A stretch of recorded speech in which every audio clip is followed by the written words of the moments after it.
So what I'm finding is that there is a big problem in this country.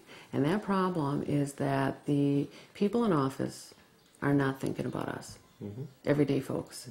So when the Green Party came to me, and this happened over a year ago, they said, "Rae, would you run for office?" And I said, "Well, I'll think It was mainly about because that." of your anti-war activity that people thought, you know, you were out front, you had a prominent face around the state, so they came to you because you're an attractive property.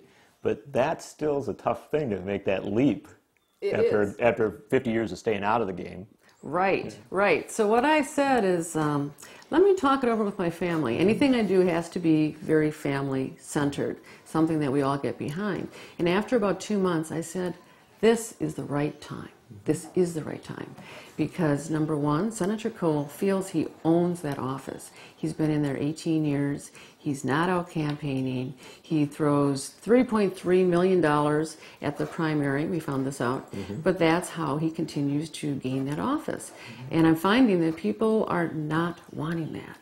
And the time is really right for this nation to go forward, for people to take control of their government. And I want to be a part of that process, and I want to be someone who helps to make a big change. Also, we don't have a Republican candidate in this race who's a big name. We don't have someone who's even endorsed by his party. He's not endorsed. So this is the perfect race. This is a race where people can vote for who they really believe in.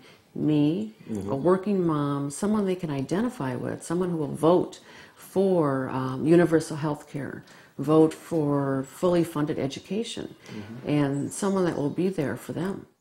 Now, a lot of people say, and I've heard many folks say, you know, Rae Vogeler's turned out to be a very capable candidate. And that's not always the case. A lot of people get in politics and they don't take to it, but you have done the campaigning up and down the state. You've worked very hard.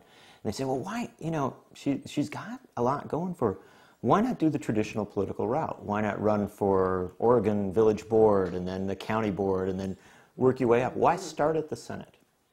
It's very interesting you ask that, because at the exact time I was asked by the Green Party to run for U.S. Senate, I was asked by Oregon residents to run for Village Board. You got to make these choices. Yeah, so I had to make a choice. And I said, well, what are the issues that matter most to me?